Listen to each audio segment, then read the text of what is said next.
for which it stands, one nation, under God, indivisible, with liberty and justice for all.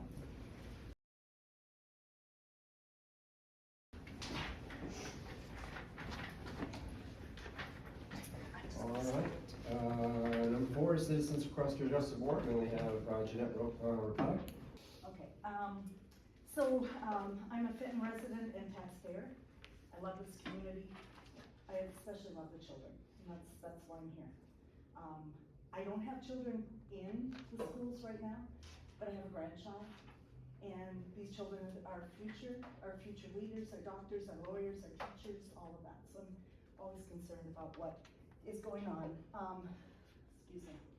When I first began attending these meetings in March, one of my primary goals was to encourage the board to videotape the board meetings, and I'm thrilled that you guys are doing that now.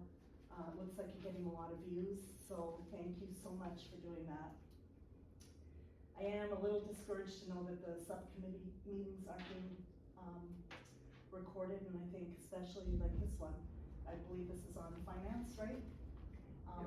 I think that this will be very important for people to see. So I am recording it, and I will be publishing it, just so you know, but maybe you can consider that. If you have the equipment, I think that would be a good service and transparency to the community, to have all the meetings recorded. So one of the things I just want to quickly mention is the bond issue. I'm so messed up here. So I hope you guys all know that there's growing sentiment among the community that the bond may not pass. And in fact, I'm hearing it from a lot of people that actually have, I want to say high influence. But I do want to stress this. I please hear me out on this. A no vote doesn't mean that people are against the children. In fact, it signifies that we are for the children, because we're holding people accountable and the board accountable, and just making sure that things are implemented the way that the community sees fit.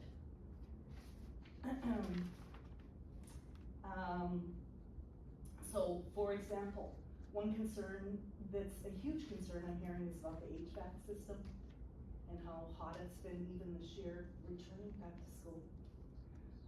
I've seen teachers posting with thermometers in their classroom, and it's horrific. And then I find out that this has been an issue that's been promised, I believe, on the last couple of bonds, but has never come through.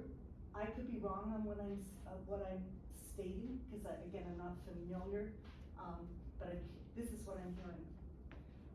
So it would be great. I know that, you know, the president usually says that the superintendent will address questions, concerns if she sees fit. And I think that that's one issue that would be greatly appreciated, that would be addressed during the meeting. Like I said, I'm going to be publishing this, so people are looking for answers.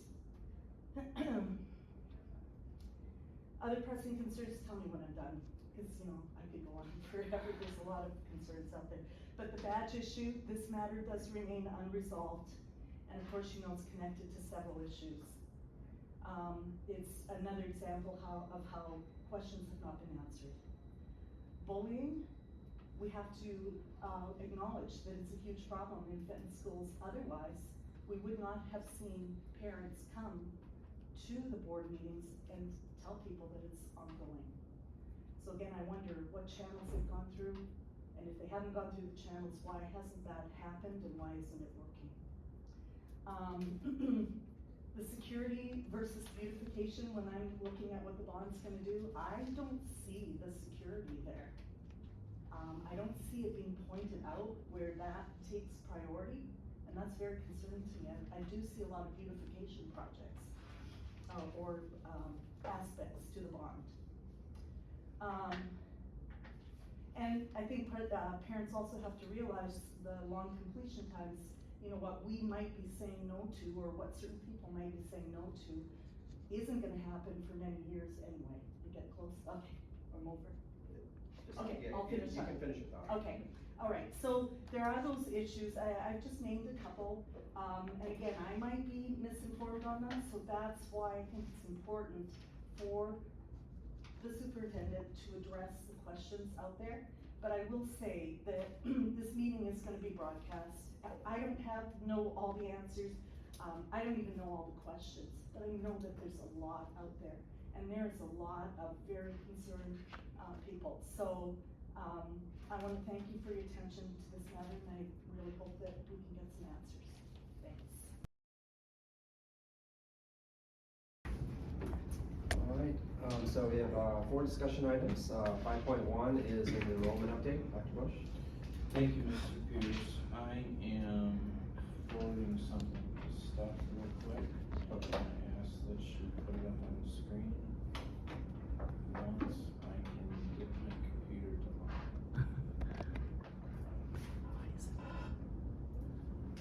Do you have your email? I sent something to you like 10 minutes ago, maybe. I think yours is gonna come up quicker than mine is gonna. Yep, I'll send you stuff right now. Yep. Stuff I just sent it to you, so that it should pop up. Look at this.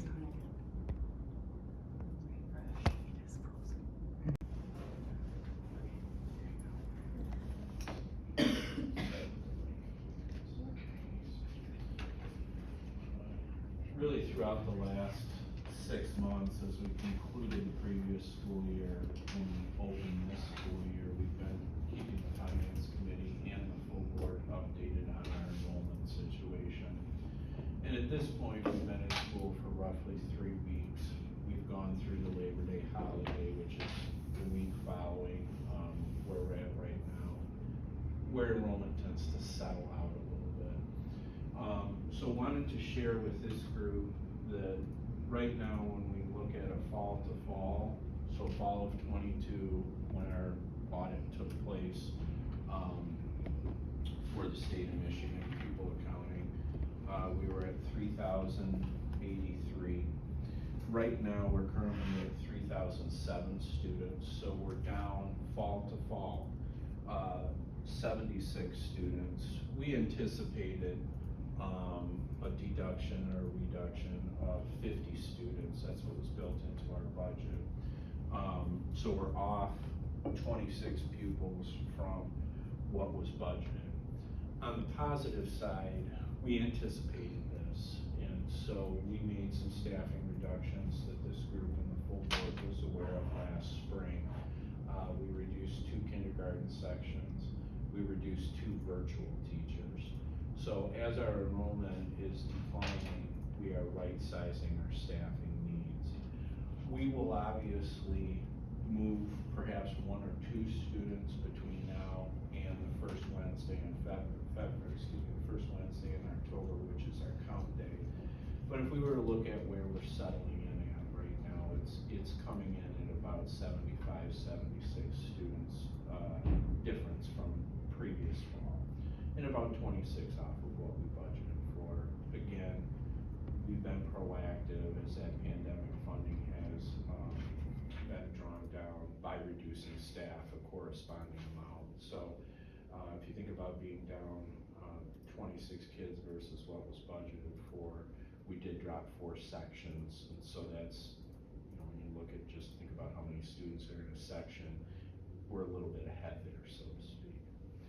What we're seeing that we don't have quite yet, because it's hard to measure, the next question that we ask is there a particular grade level where this is occurring? We have typical entry points at kindergarten young 5s and typical entry exit points at 6th grade, typical entry exit points at 9th grade. We're still pulling that information together because we still have some drops and adds taking place, and we'll have some more information for the board after our count day. The one thing I will say is it's spread, as you might imagine. It's kind of a bell curve where we're seeing kids really at all different grade levels going in and out. It's not one particular grade level. It has to stay open. It has to stay open for some folks. It's okay.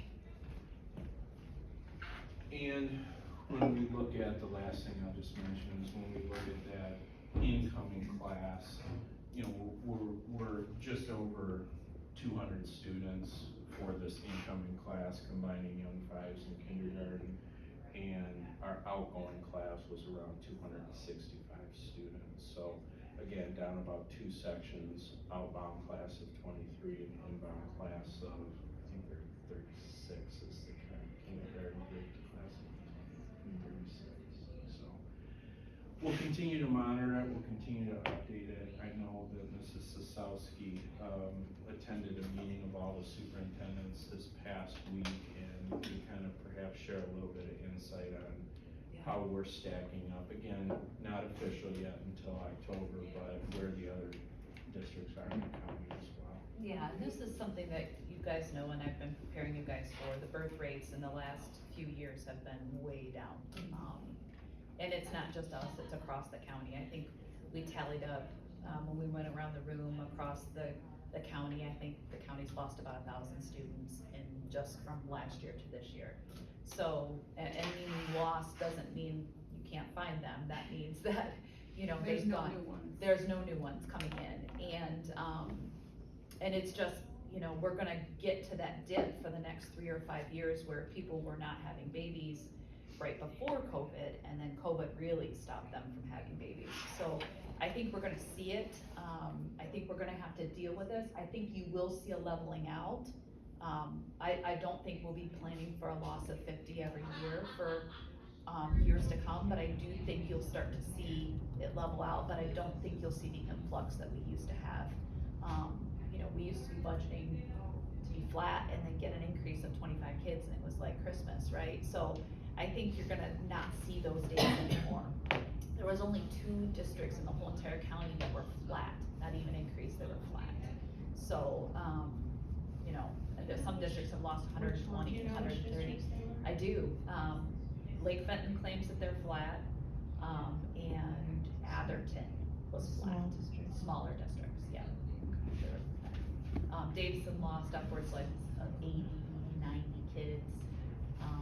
I think Grand Blanc was about the same. So, I mean, some of the larger districts in the county are seeing larger dips, but this is where we're at. Yeah.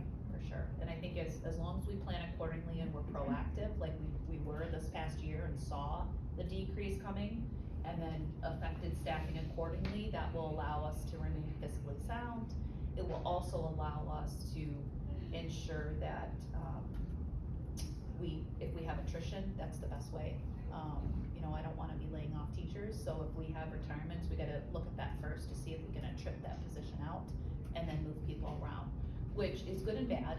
It's good in the fact that people who want jobs still have them, but they're gonna get shuffled around, just like they did this past year. So, just stuff to keep on the horizon, and it's definitely not just us. I almost think, you know, we're on the higher end of the loss.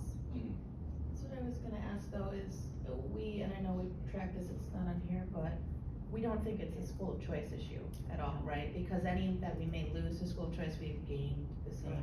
We're always on the positive end of school of choice, so meaning that we get more students in than we send.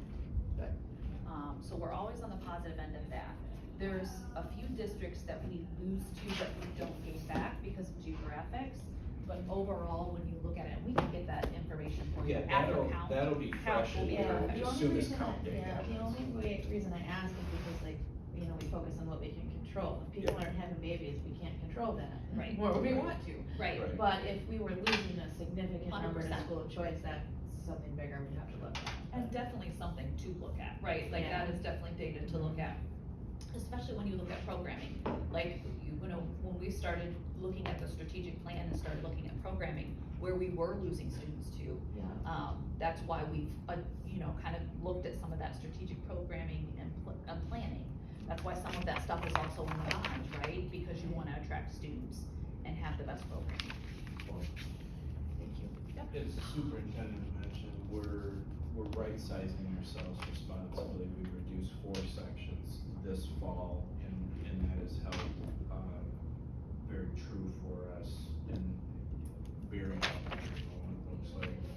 Steph, I wonder if we could just jump over to that email that Heidi sent you. There's a, That's okay.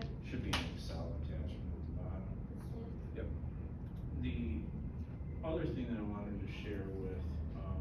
board members is we've been watching pretty closely the elementary class sizes. When you get into the secondary level, a little bit harder to track. But because we are seeing lower birth rates, some of those reductions are taking place at the lower level. So just wanted to share some information about where we're at settling this year. And then also, you know, we're already starting to look at, as these classes matriculate through the school, what adjustments we may have to make in the spring for the 24-25 school year. So running 3 sections at Young 5, the contractual cap there is 18. We're at 16, 17, and 15. Those are really good numbers. Kindergarten is filling. That's where, you know, we went into the summer with 6 sections. We were able to add a 7th section because we saw that enrollment grow. So some of that right sizing you can start to see happen here at kindergarten, where those class sizes get a little bit closer towards what their contractual capacity is. Tomek is a little bit different because that's where we added the 3rd section, so, you know, we'll just carry those numbers in there. Can you explain the -2 seats? Yep. The numbers don't add up in my brain. Yep. All that means is at North Road, the cap is 24. Oh, okay. So those 2 teachers contractually will get a payment for being over the Gotcha. cap. So if we were to have a kindergarten student walk in right now, They can't. we would know that they wouldn't go in those 2 sections. Could you go up to the Young Fives real quick? Yep. I'm just trying to make sense, so I see the building total in the number in the first column is the same Yeah. except for State Road, Yep. That didn't, so are they at 3 additional seats? there, it should make 15. Okay. That was just a key error on my part, stuff we did. Yep. 15.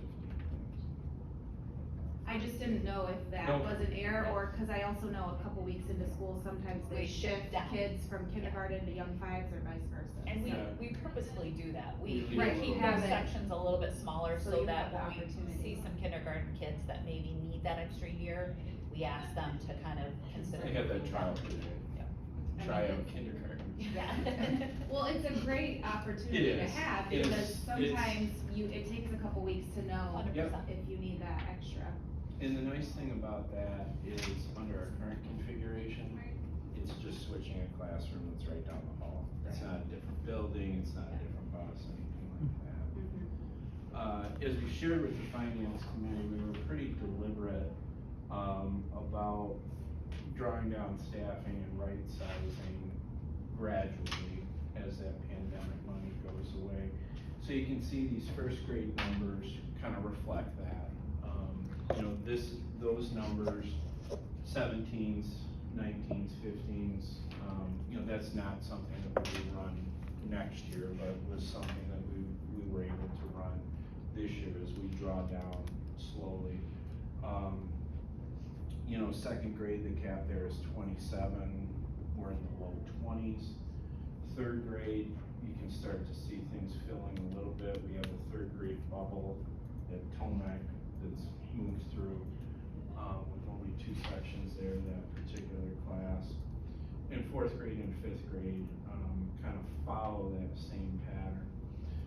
So when we look at what is open, you know, we've got about 344 seats open. That's a lot. We knew that would be a lot.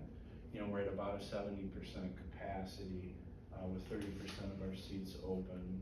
It's by design. We drew down 4 staffing positions. And so if we were having this conversation a year from now, I think what we would start to see is, as this kindergarten group moves into 1st grade, you know, this current 1st grade group with 9 sections, again, very big picture, very early yet, probably safe to say that these 9 sections are going to go into 8 or 7.5 for next year as they matriculate upwards. And we, remember, part of this too is more of the pandemic hangover as well. We kept those class sizes purposefully low during the recovery phase, right? So we're still a little bit in that recovery phase. So we've known that class sizes are small, but the idea was keep class sizes small, more attention onto those kids. So we're kind of in a perfect storm into, we have some declining enrollment, and then also it's leftover of those purposeful things we did during the pandemic to kind of make sure kids were back on track. So we've just gotta kind of start to migrate back towards right-sizing some of those sections. Which we've done, Yeah. we're just gonna continue that process. You know, financially, we're okay to do that this year. Instructionally, if I'm a first grade teacher and I've got those high teen numbers, we're okay with that because we know those kids probably didn't have a preschool experience because of the pandemic, or might have had, you know, a modified experience or had virtual or something along those lines. So keeping those numbers low to get those kids back up to where they're supposed to be makes sense, number one, educationally, but financially as well.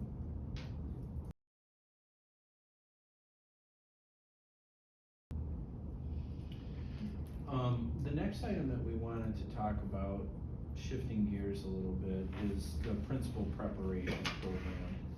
And from a financial standpoint, the district carries a line item and provides some reimbursement for current administrative staff that are seeking to further their education in either professional development capacity or reimbursing for some, not all, coursework. What we're finding now and what the national trend is, and Mrs. Sisowski can talk a little bit more in depth about what she's seeing and hearing of the opportunities that are available statewide, is we want to, looking at the trend for administrative positions, try to grow a little bit deeper bench from our existing staff. And so what we're looking at is perhaps reallocating some of that professional development funding for administrative training or coursework to expand it a little bit to existing teachers that might be interested in a leadership opportunity. And one of those is this principal preparation program, kind of a grow your own.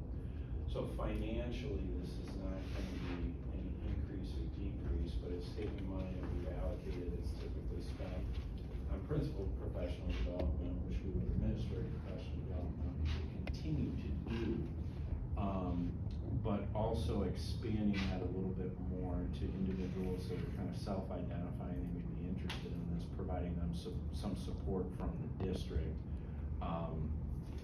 you know, to kind of grow our own, so to speak. Yeah, the state has done a really nice job, and they keep on saying it's coming, but it hasn't come yet. The state's done a really nice job of, like, currently we have 2 of our paras that are interested in becoming teachers. The state's actually subsidizing them getting their teaching certificate. So the state has done a really nice job of growing the profession, because as you all know, nobody's going into the profession,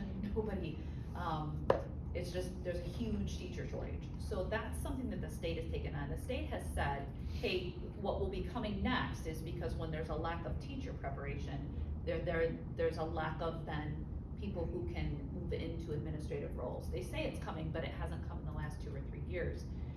What we're finding is we would like to really start to grow our own people, and to assure that we have quality candidates who will lead buildings. Currently, right now, it is the second leading factor in a child's education. The first leading factor is the teacher that's standing in front of them. The second one is whoever's leading that building. So we want to make sure we have good quality people that are going to move into those positions.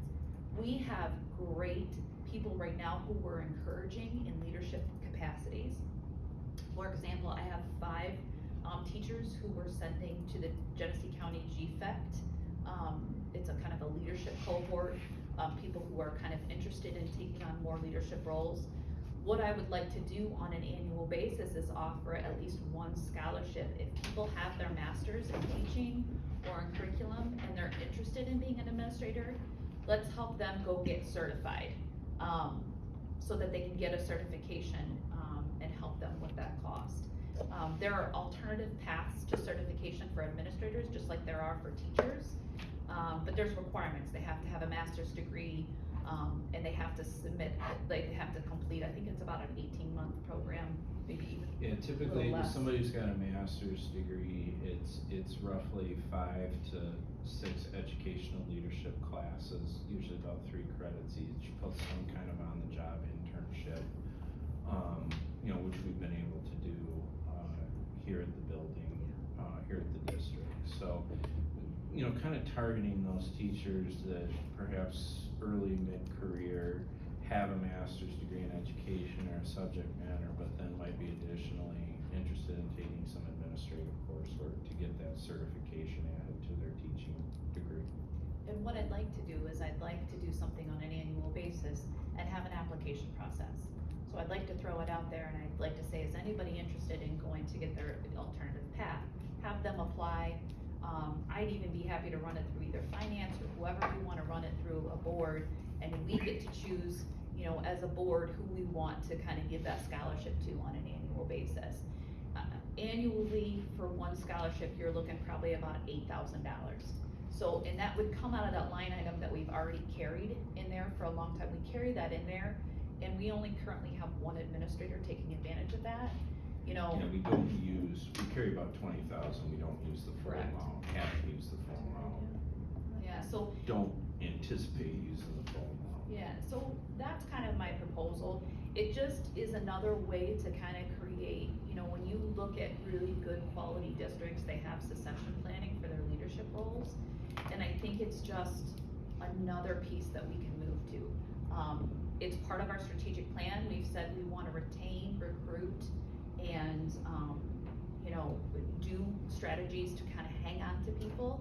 I would much rather them get their certification with us and we really start to utilize them and kind of get them into that area, because I will tell you right now, and we've seen it the last few years, the applicants that we get for building leadership positions, first of all, you used to get 50, and now we get maybe 10. And of those 10, who we're getting, we've been lucky, but I really am very nervous.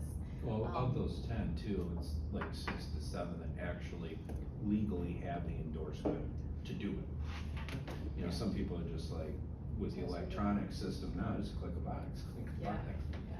So that's food for thought. Any questions or comments? I have a question, it kind of generally is about this topic. I had someone reach out to me and I told them I didn't know and directed them to administration, Right. but, and I don't think they ever reached out, but the question was whether or not, there were currently uncertified teachers in the classrooms because of the teacher shortage, and I didn't think we had a ton of that issue going on. Nope. We have, if they're in the classroom and they don't have the current certification for which they're certified to do, they're under some type of recertification process. Like, for example, at the high school, our video productions teacher, who was a CTE teacher, Yeah. he was a practitioner in the field. We hired him as a teacher. He's going through his certification process. Right. He's still certified. We emergency certify I him, get it, but then he yeah. has to go through those processes to get that CTE certification. But there's nobody in that In classroom. a traditional that I know. classroom. Yeah. In a traditional Gotcha. classroom. That's No, what there that's what I isn't. said I thought was the answer, but I That's wanted to correct. direct her to. No. The only Yeah. one is that CTE provision, which is allowed. And that happens I know. everywhere. A lot of He's them got don't. a- Yeah, and he's got a master's degree in visual communication and is just getting his, Yeah. almost done with it. I remember, yeah, I know that, so. Yeah. Cause those type of positions are super hard to fill, And I mean, like, that's why we don't have drafting anymore, Correct. because we lost our drafting teacher. The We couldn't question, I find think, anybody was else. more about like elementary teachers and core Nope. teachers, and I said, as far as I know, we're Yeah. not No. having that issue right now, but I would check. One thing we've done in the past, and one thing that a lot of other districts are doing, are, because the teacher shortage is huge, but really, you can't find a special ed teacher right now to save your life. So what they're doing is they're taking a regular ed teacher and putting them in special ed and emergency certifying them while they get their special ed certification. So that's happened in this district before. But currently, no, but I will tell you right now, in the next 5 years, you will see more of that. We will have to, we've been so lucky. We're a great district, and we kind of a little bit of our destination district for a lot of teachers, and we've been really good about recruiting and retainment strategies. But it will even impact us. Yeah. It really will, because there's just nobody going into the profession. Right, no, I get that. So Okay. that's my thoughts. Anybody have any thoughts about this on a scholarship basis? I would love to do one a year. If we could get one a year, cause it's gonna take them longer than a year to do, right? So if we got one this year, one next year, and then we have somebody retire, which is probably going to happen in the next few years, then we have that kind of core team built. And it's much easier to, there's certain ways we do things in Fenton, and I will say that when we've hired from outside of the district, that's a hard struggle a little bit to figure that out. You know, we're a very collaborative district as far as leadership goes. We utilize our teacher leaders, we love them. So really, let's try to start promoting and rewarding some of those people who do some of those outside leadership things. My only comment on that is I think it's a great idea. I have two comments, I guess. I think it's a great idea to pick internally and have a process. I would just I haven't reviewed, obviously, because I haven't been on any committees that have touched this, but we would just need to make sure that it's not in violation of anything that's been bargained for. Yep. And that it's in accordance with all CBAs. Yep. But other than that, I think it's a great idea. My next step was to kind of get your support, and then because it's already budgeted, we already have the money in there, I just wanted to make sure, I just didn't wanna do it without letting you guys know. My next step is to talk to the union president and just let her know, really, we're gonna have an application, a scholarship option, and we're gonna throw it out to staff. People will get to apply. I think it should be the board's decision, since it's the district's money, as to who kind of gets picked for that particular situation. Does that make sense? Yep. So I will create the application process, and we'll kind of get moving on that. Yeah, I'm excited. That's good stuff. Yep, sounds good.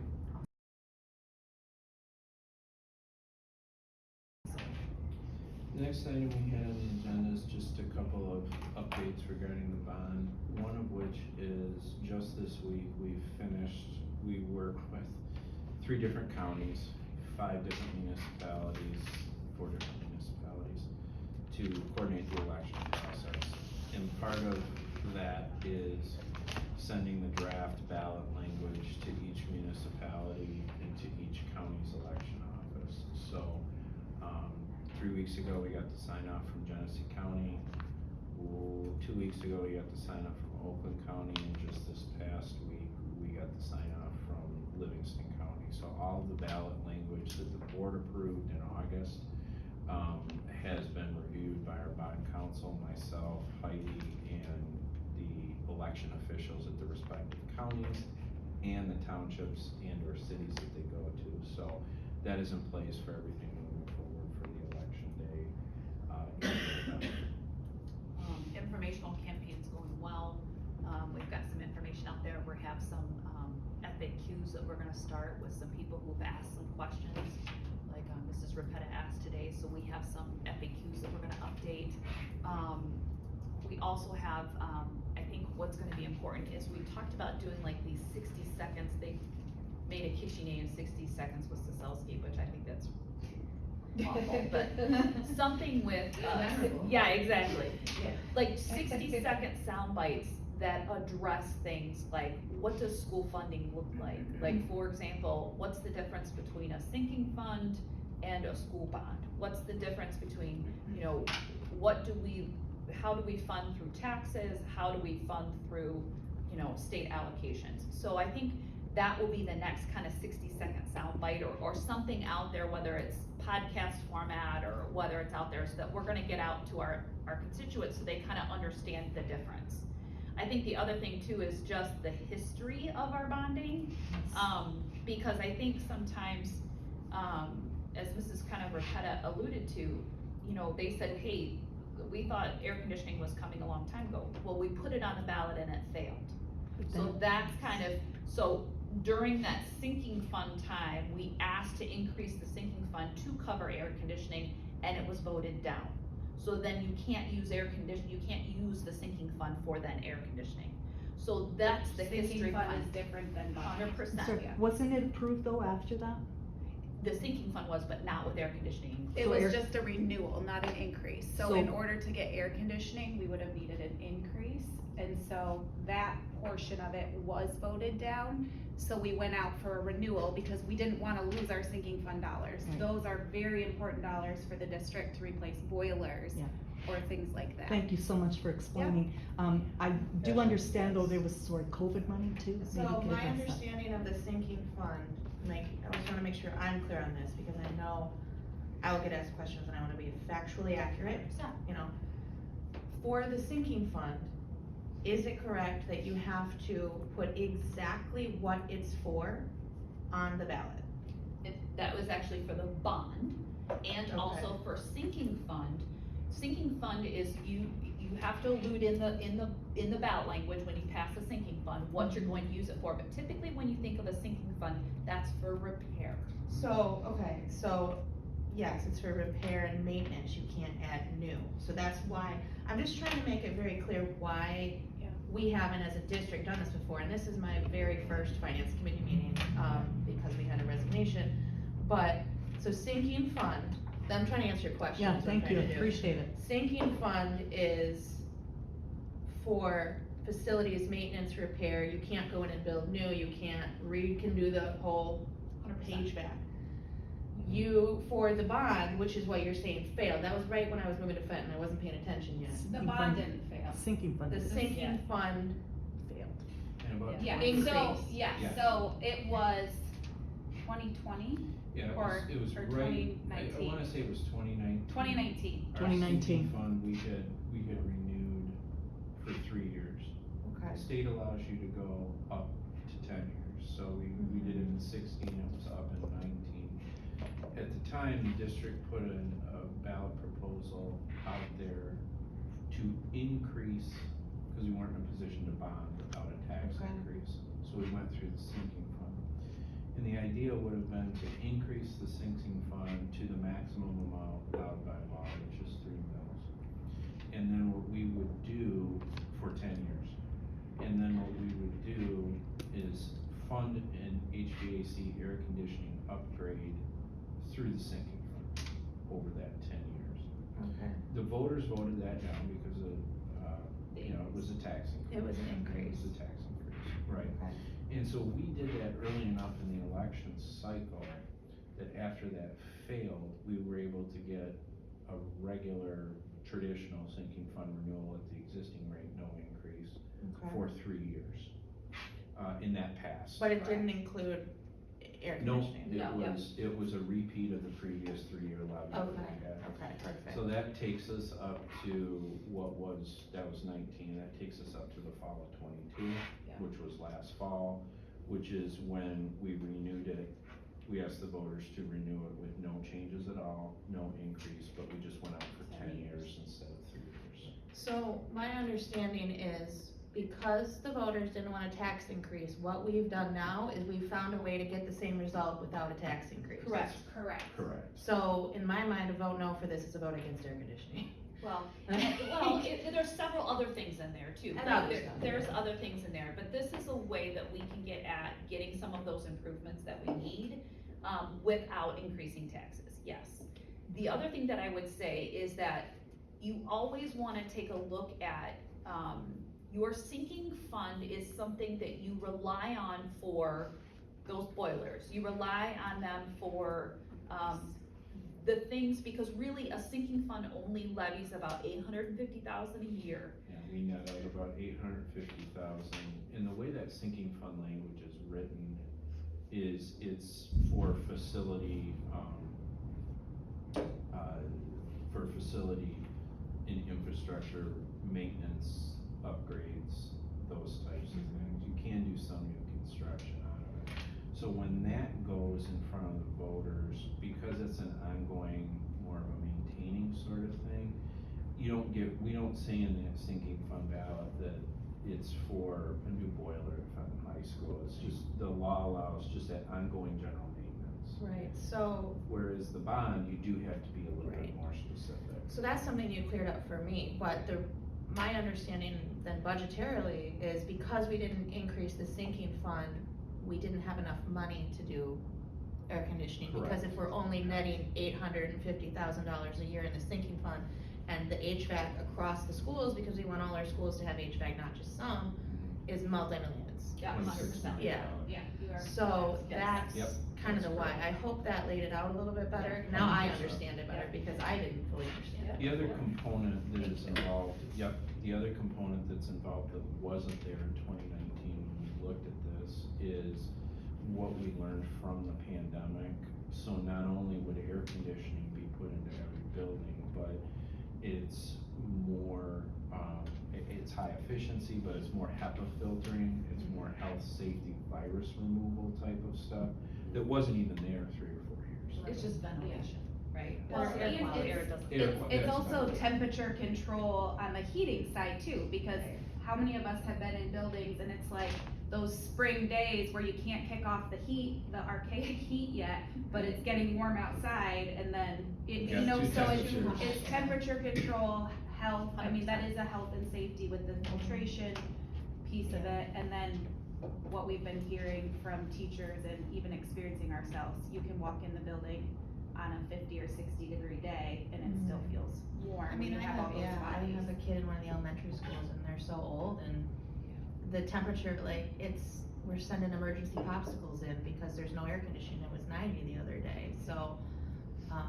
And that's not gonna change, that's the other thing that I think we're getting into the timeframe where, our start of the school year, it is gonna continually stay warm longer, and I think that's, you know, the state requires how many days and hours we have to have, so we're not gonna be able to stop and start school in November anymore, we have to kind of start school when we want to start school. I think the other thing that I think is so critical to this, and I think Mrs. Rapetta kind of touched upon this a little bit, is just that safety. Yeah. And I think there are definitely some safety improvements in there that I think, we've been wanting to do and needing to do, but haven't had the funds to do so. So I think, again, this is a way to kind of get some of those safety improvements without increasing people's taxes. And I think that's the other thing that I think we can kind of do a 60-second take on, so that people can start to see, okay, yeah, you have safety and security in there, but really, what's the nuts and bolts of the safety security that you're and talking even about? in small digestible things, because like when we look at that whole picture of It's like, big. this is it's a construction plan, you know? 100%. And I am not a construction Yep. person, we have one on our board, but he's not here. Yeah. And I don't fully understand that either, Yeah. so breaking it down in digestible chunks, I think is a 100%. really good idea, Yeah. truthful digestible Well, chunks. and I just wanna add out there too, like, there are so many safety upgrades weaved throughout this, but the most pressing update in this bond is getting that new entrance on the middle school and being able, I know we sold the property, and that even began before my time on the board, you know, the idea was using some of those funds towards that entrance.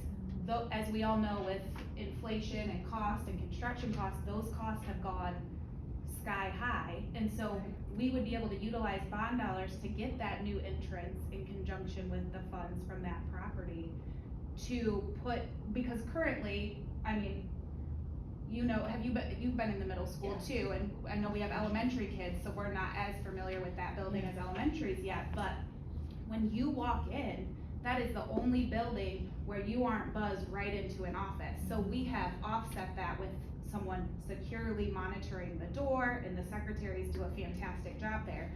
But that is a huge upgrade, so that when someone is buzzed into that building, they don't just have free access to the cafeteria over here or to walk through the hallways. They would have to go straight to the office, like all of our other buildings. And adding egress, adding thumb locks, adding those things. The new that- windows. The new egress windows is huge. At AGS, you know, there's one way in and one way out, and kids can't get out if somebody is coming through that is dangerous. They can't get out unless they go out the same way they're coming in. And you know, there's so many things that we can help improve upon. And again, when that building was built, that's our newest building, but when that building was built, nobody was thinking of these things. You know, nobody was worried about these emerging threats. So I think that's just, it's allowing us to make sure our kids are safe, and that, you know, Fenton is an awesome place to be. We have great kids, we have great families, great teachers, and, it just allows us to kind of keep all of those great people safe. And one more thing that I do know the answer to, but I wanna make sure it gets said. I've seen just like one instance of some false information that says that, the bond is going to increase after the first year, it's gonna increase our taxes. This is a zero increase for the life of the renewal, correct? Correct. So That's the zero other, increase. that's the other positive thing about going out for multiple series, is that your taxes stay the same for the length of that series, right? So while we could do what we did if bond debt falls off, we can leverage the gap, we can do some of those things. But really, our goal is to not ask people to do more than what they're already doing right now. Yeah, the economy's not, also, Yeah. I get that.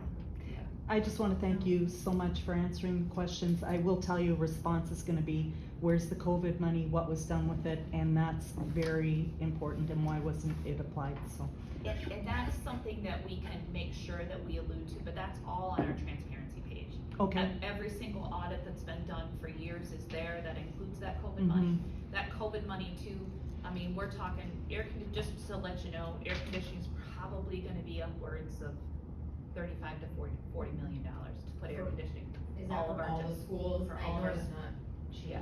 Yeah. The other thing, since I wanna throw out there, cause this would be helpful for community members to start getting the word. I know with the PR firm that Heidi's been meeting with and getting the mailings and information out, she is actually, you talked about these 60-second sound bites, but also trying to do kind of like a town hall at every building. Yeah. So if we can start getting the word out to all community members, and I know Heidi and I even talked about maybe trying to do one at the community center if someone doesn't have a 100%. connection to a certain building, but anyone's welcome to any of the ones at the building. We don't know about But, that, yeah. well, we There haven't are released the date. I'm Okay. telling, it's like a preemptive, look for Awesome. the date. Thank you. But she's gonna give a presentation, be available for FAQs, and, you know, maybe a couple of us board members can be there. Obviously, we don't all wanna be there at the same time, but I think my biggest, oh, sorry. No, go ahead. My biggest takeaway from all of this, and what's really hard to convey to the public, because I understand that transparency is the number one goal, but how schools and everything are funded is so incredibly complicated that it's almost impossible to explain it in a digestible way. I am an attorney and I struggle with school finance because I'm just learning it. COVID money has to be used for very specific things. You can't combine other money with it. Yeah. Sinking fund has to be used for very different things. And it's just, it's frustrating. And I understand the policy of why dollars have to be used in certain ways, because districts would abuse it, board members would, in certain districts would abuse it. But from an education perspective, sometimes it's difficult because the community thinks, oh, they're trying to hide something by giving us all this complicated information. That's just how it has to be done. It's just It's complicated. not, and that's why I asked those questions in a very specific way. Well, So- and I think these questions have alluded to, you know, our first 60-second soundbite probably might not be me, it might be 60 seconds with Dr. Bush, you know, so I think we can kind of get some of that, and he does a very good job of explaining that. He was a very good teacher, so that helps.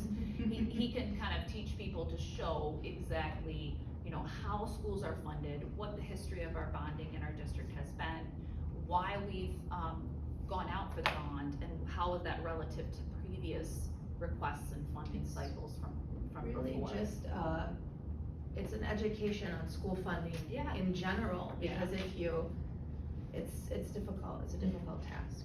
And And- we and get that all done in 60 seconds. Well, it might be a little bit longer. Serious. Yeah. Should be no problem. It lose people after. We'll a set it certain to amount of music time. too. well, at least Dave. after 60 No. seconds, they're done listening anyway. It's true. So, maybe after 30. One item, I had a meeting with Joe Humpert, our operations director, this morning, and it's kind of timely, I was gonna mention it to the finance committee, cause it'll be an action item on Monday night, and it just happened, that kind of illustrates the differences between the two. Steph, if you wouldn't mind going to a Google Maps shot of overhead of State Road satellite view. We're gonna have a board action item on Monday night. We just, meeting with Joe, the availability just happened to get some roofing work done that we've kind of been waiting to get scheduled, and the availability just happened. And so we have a contract with a roofing company where they goes through a pre-bid process called TIPS, which is the interlocal purchasing system. So anything appearing on the TIPS vendor sheet is all pre-approved, and pre-bid, so we get that pricing. So we're gonna have a $40,000 contract on the board agenda for Monday night. Like I said, it's happening a little bit quicker than we thought, because the roofing crew just had some availability, for, a repair at State Road. And so this is we have in the sinking fund we have a very good, roofing program in our district. The sinking fund helps with that, it wouldn't be possible.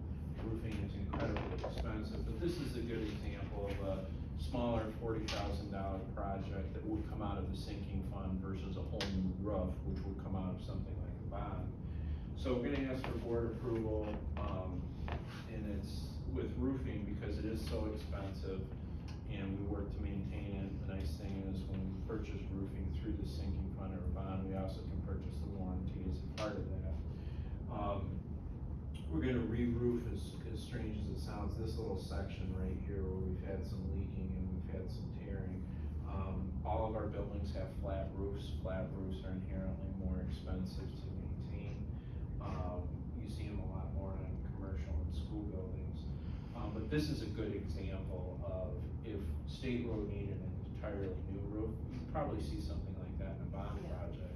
We've been very proactive with our roofs and pay for that maintaining or that infrastructure type of fee for these smaller types of purchases for little sections like that. So what that sinking fund has done is allowed us to maintain and to keep our facilities in good repair, because if we let the roofs go down to a situation where you had to put a whole new roof in and you didn't do that annual kind of maintenance, or every couple of years kind of maintenance, you know, roofs right now are astronomically expensive.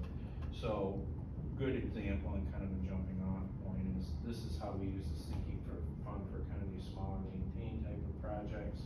Whereas if we needed a whole new roof, fortunately we didn't, that'd be out of like a bigger project.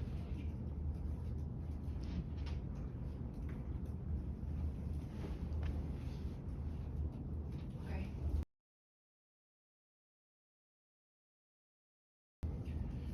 The only other item we had on the agenda is just a reminder to the Finance Committee that our annual third-party audit will take place the week of September 18th. They're typically here. Yo and Yo is the third-party firm that we work with out of Kent, and they spend 4 days with us. They've already spent 2 days in the spring.